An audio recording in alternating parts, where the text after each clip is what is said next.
네, 이번에 새로 조국혁신당 당대표로 선출된 분입니다. 신장식 대표님 저희 스튜디오에 나와 계십니다. 어서 오십시오. 네, 안녕하세요. 신장식입니다. 축하드립니다. 네, 예. 일단 축하는 받겠습니다만은 어깨 위에 놓인 책임의 무게가 예.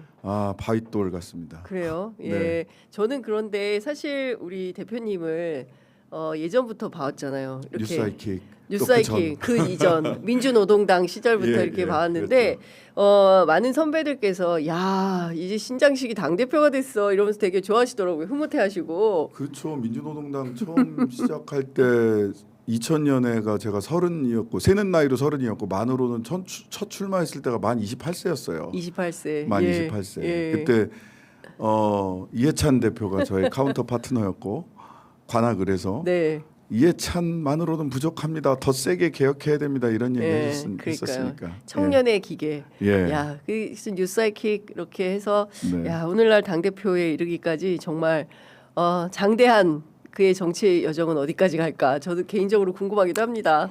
예. 제가 이제 다른 분들과는 달리 변호사가 된 다음에 정치에 들어온 게 아니라 정치를 하다가 변호사가 돼서 다시 정치로 돌아왔습니다. 그러니까요. 그러니까 네. 이 진보 정치의 여정이 실제로 이제 당 대표가 되셨기 때문에 실질화할 수 있는 어떤 그런 권한 또 생기지 않았을까라는 생각이 좀 듭니다. 제가 깜짝 놀랐는데 네. 와 96.7%의 지지를 받으셨습니다. 네, 조국 네. 전 대표에 비해서는 한 1~2% 부족하지만 네. 이게 뭐랄까 절실한 각오 우리 당원들께서 네. 조국혁신당이 다시 재도약을 실질적으로 조국혁신당 2기라고 할 수 있거든요. 네. 그거는 이제 조국 전 대표님이 이제 물러나셔고 일선에서 물러나셔서 제가 얼마 전에 혁신정책연구원장으로 지명을 했습니다만, 네.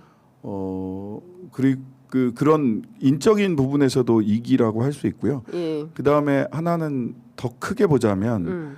소위 검찰 개혁 국면이 1막이 저는 마무리됐다고 생각합니다. 네. 앞으로 2막, 3막이 남아 있어요, 사실은. 근데 1막이 가장 중요한 막이었기 때문에 네. 조국혁신당 이제 어떤 쓸모가 있는 거지? 검찰 개혁 외치면서 3년은 너무 길다. 3년은 너무 길다. 딱 맞췄고. 그러니까요. 예. 네. 그다음에 검찰 개혁, 검찰 독재 조기 종식이라는 말씀을 드렸는데 오늘 오후 한 4시경 조금 넘으면 4시 한 6분에서 한 15분 사이에 표결이 될 텐데 그래요. 표결이 끝나고 나면 그럼 조국혁신당은 이제 어디에 쓸모가 있는 거지? 그 쓸모를 입증하는 것이 네. 본격적으로 저희들 앞에 나와 있는 닥쳐 있는 과제이기 때문에 네. 실질적으로 이제 2기라고 할 수 있다 이렇게 네. 보는 거죠. 앞서 저희 프로그램에 인터뷰하신 그 김민석 더불어민주당 당대표 후보는 네. 조희대 대법원장에 대한 탄핵을 추진하시겠다. 지금 너무 지금까지는 계속 이제 봐왔는데 너무하는 거 아니냐라는 판단하고 있다는데요. 조국혁신당에서는 조희대 대법원장 탄핵은 어떻게 보십니까? 저는 조국혁신당이 조희대 대법원장 탄핵안을 낸 공개한 게 한 1년 된 것 같은데요. 예. 조희대 대법원장 왜 탄핵을 지금까지 안 했지? 예. 라는 질문들이 오히려 국민들에게 있었다라는 예. 생각을 하고요. 김민석 후보께서 대표가 되시면 잘 추진을 했으면 좋겠습니다. 네. 좀 뭐 만시지탄이긴 하다라는 생각은 들지만 지금 많이 늦었다. 얼른 해야 한다. 네, 그리고 네, 지금 노태학 대법관 후임을 지금 지명 안 하고 있는 지명을 거죠. 안 하고 있어요. 네, 지명을 안 하고 예. 있는 거죠. 대통령과 대통령과 상의해서 보통 지명해 왔는데 그렇습니다. 난 안 할래. 나 혼자 할래. 예. 또 그렇게 돌파할 자신도 없어요. 예. 그러니까 그냥 태업하는 방식으로 좀 굉장히 그거 비겁하다고 생각합니다. 차라리 저는 이게 맞습니다라고 해놓고 국민적인 그 판단을 받아보든지 그것도 아니고 예. 뭐 하는 거예요 그게? 약간 뭉개고 있다. 예, 태업하고 있는 거거든요. 예. 의도적 태업. 의도적 태업이다. 예. 예. 그러니까요. 어쨌든 지금 그 조희대 대법원장의 탄핵 이슈가 다시 또 물밑에서 물 위로 올라와서 저 여쭤봤습니다. 네네. 자, 그리고 말씀 주신 대로 사실 이제 혁신당은 앞으로 무엇을 어떻게 할 것인가에 대한 궁금증이 많습니다. 수차례 여쭤봤었는데요. 이번에도 역시 이제 조국혁신당의 쓸모가 뭐냐. 네. 그러면 검찰개혁 다음 단계로는 무엇을 할 것인가. 네. 대표님은 어떤 고민을 갖고 계십니까? 두 가지가 있다고 봅니다. 지금 이재명 대통령은 중도 실용 노선을 분명히 하고 있습니다. 네. 성공해야 되고요. 네. 지금은 이재명의 시간이죠. 네. 2년차 대통령께서 추진하는 길이잖아요. 그런데 그 중도 실용이라고 하는 노선이 성공한다고 해서 대한민국이 성공하는 거냐? 예, 그게 필요 충분 조건은 아니라고 생각하거든요. 네.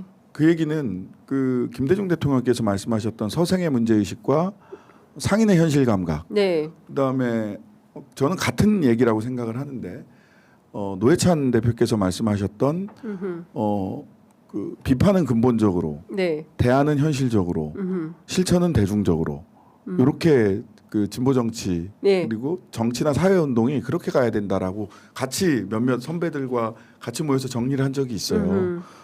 근데 만약 중도 실용에서 서생의 문제 의식 또 근본적 비판이라고 네. 하는 부분이 빠지면 이건 질 낮은 장사치의 계산 속으로 전락할 수 있습니다. 그래서 선명한 개혁의 기둥을 하나 세우고 네. 중도 실용 노선이라는 기둥이 두 개의 기둥이 같이 서 있어야 대한민국이 성공할 수 있다. 예를 들면 오늘 아침에 한겨레 신문에 나왔던데 소위 메가특구 특별법에 네.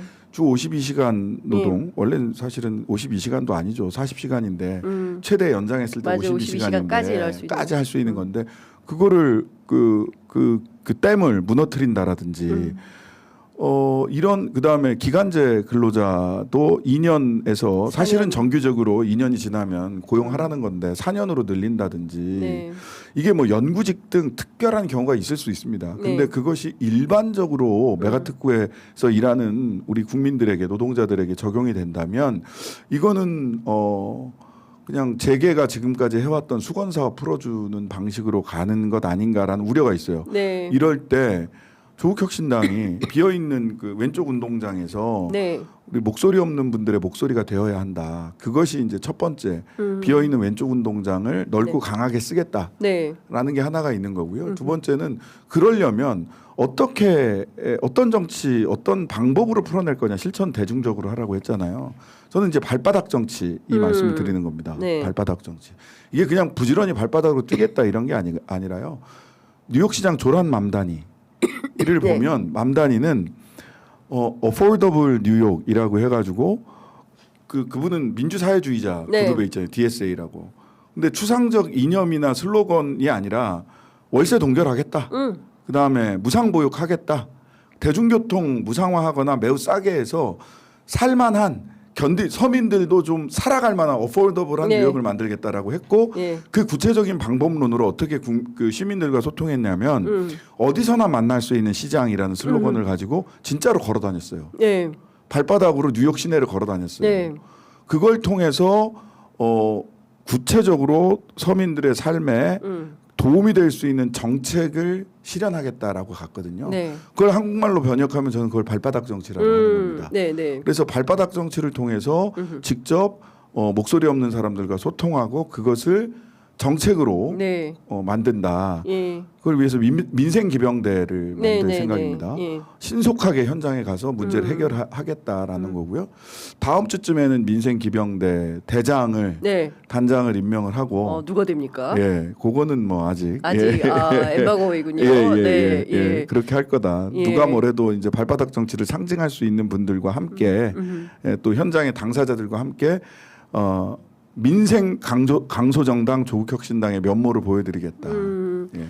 일단 어쨌든 정부 차원에서는 지금까지 듣도 보도 못했던 4,755조라는 큰 돈을 투자를 해서 3대 메가 프로젝트를 성공시켜야 하는데 성공해야 됩니다. 근데 이 성공의 그늘이 노동자, 특히 이제 비정규직 노동자여서는 안 된다. 두 가지죠. 하나는 비정규직 그 말하자면 우리가 70년대 80년대 산업화를 하면서 민주화가 뒤로 밀렸잖아요. 그렇죠. 그리고 환경적 책임이 또 뒤로 밀렸습니다. 그렇습니다. 그래서 역사로부터 배운다면 우리가 이제 역사로부터 배우지 않으면 그 다음 단계로 넘어갈 수가 없어요. 그래서 비극이 두 번 반복될 수도 있는 거고.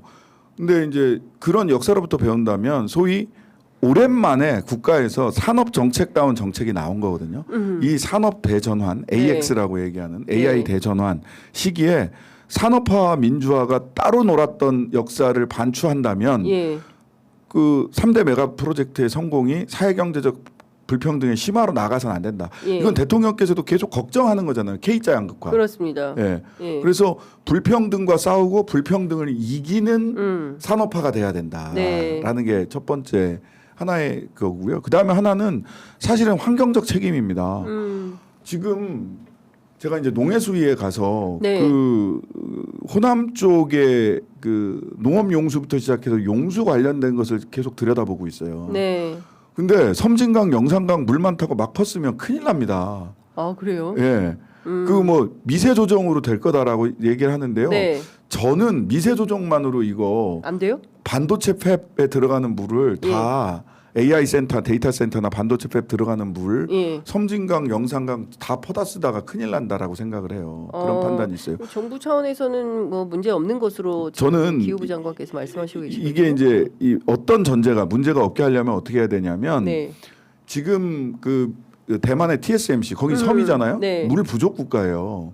예. 실제로 그러다 보니까 용수 재사용률이 80%에서 90% 됩니다. 네. 미국 마이크론도 사막에 지어 있거든요.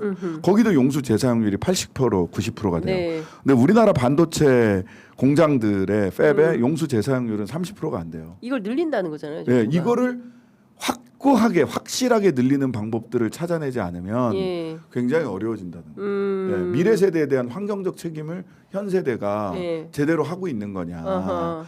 이 부분들에 대해서는 굉장히 예. 우리가 신경을 써야 돼요. 예. 그러니까 사회적 불평등의 심화, 예. 그다음에 환경 책임, 예. 환경적 책임 예. 이 두 가지 축을 빼고 가면 예. 산업화와 민주화 또 산업화와 환경적 책임이 뒤처졌던 7, 80년대를 반복할 수도 있다. 예. 이런 얘기들이 좀 많이 됐으면 좋겠는데 예. 이런 그러니까요. 얘기를 많이 하면은 이제 조회수가 조회수가 줄어드는 떨어지죠. 경우가 있습니다.